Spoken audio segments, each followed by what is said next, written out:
Hello दोस्तों, कैसे हैं आप लोग। मैं प्रभात रंजन स्वागत करता हूं आपका अपना YouTube channel golden coaching centre में। तो आज हम लोग इस वीडियो में जानेंगे कि कूलाम का नियम क्या होता है, आखिर कूलाम का नियम कहता क्या है। तो चलिए हम लोग देखते हैं।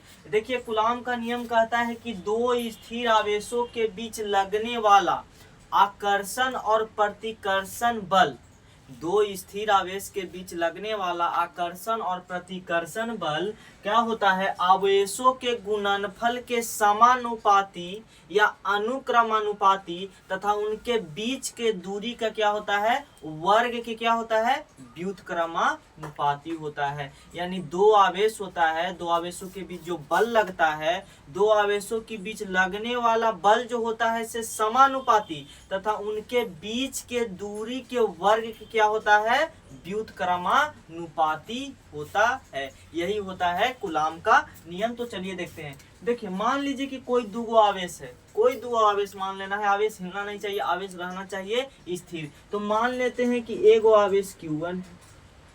अब एक और मान लेते हैं कि एक और आवेश क्या चीज है, Q2 है। हमने मान लिया है कि दो आवेश है, वो Q1 है, एक तो क्या है, Q2 है। तो दो स्थिर आवेश के बीच में प्रतिकर्षण भी बल लग सकता है, आकर्षण बल भी लग सकता है। काहे कि आवेश में लिखा नहीं है कि कौन माइनस है कौन प्लस है। अगर यही लिख देते कि एगो आवेश प्लस है एगो माइनस है, तो प्लस माइनस एक दूसरे को आकर्षण करता तो सिर्फ आकर्षण लिखते हैं। लेकिन नहीं तो यहाँ प्लस लगाया हुआ है, नहीं तो यहाँ माइनस लगाया हुआ है। तो बल हमेशा आकर्षण भी लग सकता है और प्रतिकर्षण भी लग सकता है, बल दोनों लग सकता है। तो देखिए, दो आवेशों के बीच में बल लगेगा, चाहे तो आकर्षण बल लगेगा चाहे तो प्रतिकर्षण बल लगेगा। अब देखिए, तो ये दोनों के बीच में कुछ ना कुछ तो दूरी है कि नहीं है, कुछ ना कुछ दूरी है। तो मान लेते हैं कि दो आवेशों के बीच की दूरी कुछ ही है, आर है। हमने मान लिया कि दो आवेशों के बीच की दूरी कुछ ही है, आर है। तथा हम लोग ये भी मान लिए कि दो आवेशों के बीच में जो बल लग रहा है वो एफ बल लग रहा है। कौन बल लग रहा है, एफ बल लग रहा है। हम लोग मान लिया कि दो स्थिर आवेश है, वो स्थिर आवेश Q1 है, एक स्थिर आवेश Q2 है। और दोनों आवेशों के बीच के दूरी हम मान लिए 4 सेंटीमीटर नहीं, 8 सेंटीमीटर नहीं, हम मान लिए कि कितना है, आर है। और दोनों के बीच में बल कुछ लग रहा है, तो दोनों के बीच में बल एफ लग रहा है। तो कूलाम के नियम के अनुसार से हमको पता चलता है कि दो स्थिर आवेश के बीच लगने वाला आकर्षण अथवा प्रतिकर्षण बल आवेशों के गुणनफल के अनुक्रमानुपाती होता है। यानी दो आवेशों के बीच जो बल लगता है, ये दोनों आवेशों के जो बल होता है आवेशों के गुणनफल के अनुक्रमानुपाती होता है। यानी कि Q1 और Q2 दो आवेशों के गुणनफल जो होता है से लगने वाले बल के कुछ होता है, अनुक्रमानुपाती होता है। यानी कूलाम के नियम कहता है कि दो आवेशों के बीच दो आवेशों के गुणनफल के बीच लगने वाला बल क्या होता है, अनुक्रमानुपाती होता है। और इसको हम मान लेते हैं समीकरण फर्स्ट।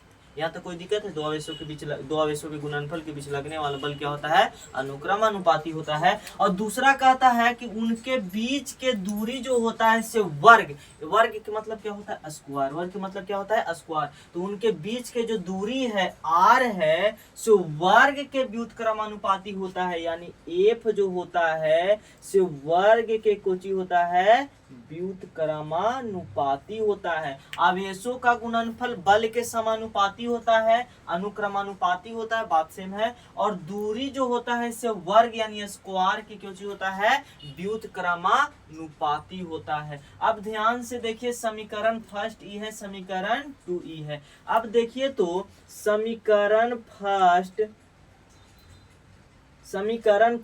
एवं समीकरण 2 से, समीकरण फर्स्ट एवं समीकरण 2 से ध्यान से देखिए। समीकरण फर्स्ट ये है, समीकरण 2 ये है। समीकरण फर्स्ट एवं समीकरण को चीज से 2 से। अब देखिए तो हम एफ के एफ लिख सकते हैं Q1 Q2 बटा में आर स्क्वायर। कुछ ना अभी भी कोची है अनुक्रमानुपाती, अभी भी कोची है व्युत्क्रमानुपाती है। और एक चीज याद रखिएगा कि अगर समानुपाती व्युत्क्रमानुपाती का चिन्ह हटता है तो कोई ना कोई कांस्टेंट लगाना पड़ता है, वो खुद से नहीं लगाना पड़ता है। आपको मन है एक्स नहीं लगा दीजिएगा, वाई नहीं लगा दीजिएगा, आपको पता रहना चाहिए कि अगर ये हम समानुपाती के चिन्ह हटा रहे हैं या व्युत्क्रमानुपाती के चिन्ह हटा रहे हैं तो कौन सा कांस्टेंट लगता है। तो ये जो कांस्टेंट हटता है तो याद रखिएगा कि एक कांस्टेंट लगता है, एक नियतांक लगता है। और हमेशा अनुक्रमानुपाती या समानुपाती का चिन्ह हटेगा तो बराबर का साइन लगता है,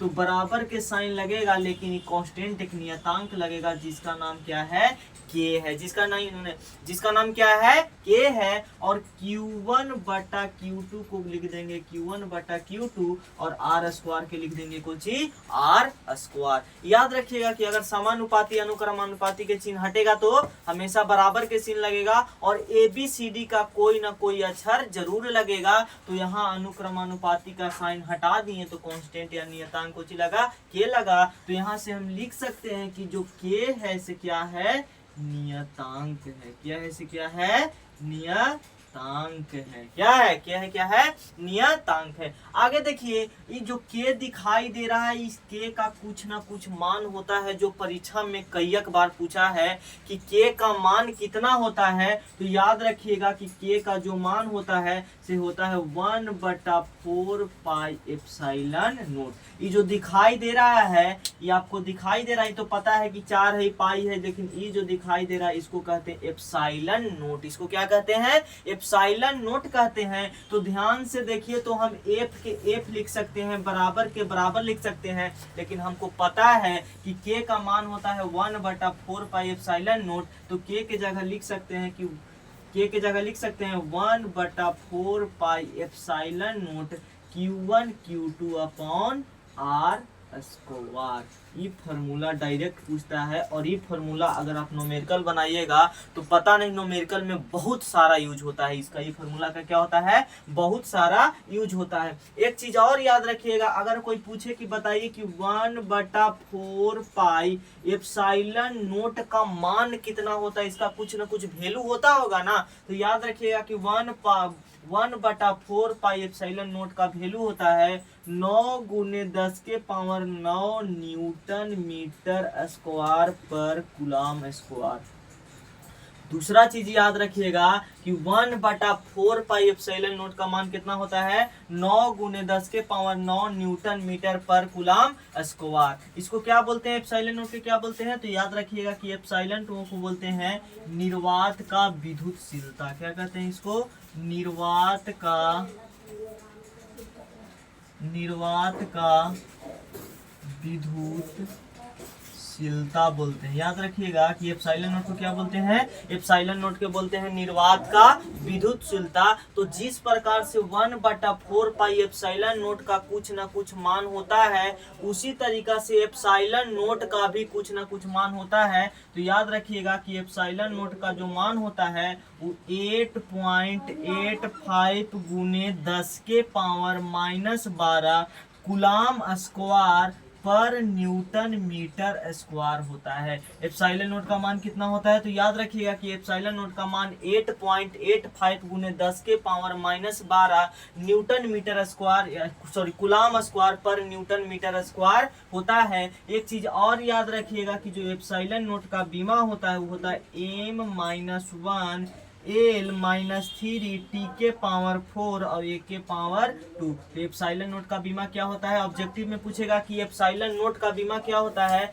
तो m-1 L-3 T⁴ और A⁴ कितना होता है, 2 होता है। एप्सिलॉन नॉट का मान यही होता है। चलिए फिर से देखते हैं कूलम का नियम क्या होता है। तो दो स्थिर आवेशों के बीच लगने वाला आकर्षण और प्रतिकर्षण बल जो होता है वो आवेशों के गुणनफल के अनुक्रमानुपाती होता है। अब आवेशों के गुणनफल के अनुक्रमानुपाती होता है तथा उनके बीच के दूरी r, उनके बीच के दूरी के वर्ग यानी स्क्वायर की क्या होता है, व्युत्क्रमानुपाती होता है। तो ध्यान से देखिए समीकरण फर्स्ट और समीकरण 2 से, तो एफ के एफ लिख दिए, ये एलएच था तो एलएच को लिख दिए, Q1 Q2 को Q1 Q2 बटा में r स्क्वायर। हम बताएं कि अगर समानुपाती के चिन्ह हटता है तो कोई ना कोई कांस्टेंट लगता है बराबर के चिन्ह के साथ, तो बराबर और के कुछ कांस्टेंट लगा, के लगा, के क्या है, नियतांक है। याद रखिएगा कि के का मान कितना होता है, तो के का मान होता है 1/4 पाई एप्सिलॉन नोट, और 1/4 पाई एप्सिलॉन नोट का मान होता है 9 × 10⁹ न्यूटन मीटर स्क्वायर पर कूलम स्क्वायर। अगर वीडियो अच्छा लगे तो लाइक सब्सक्राइब जरूर करें।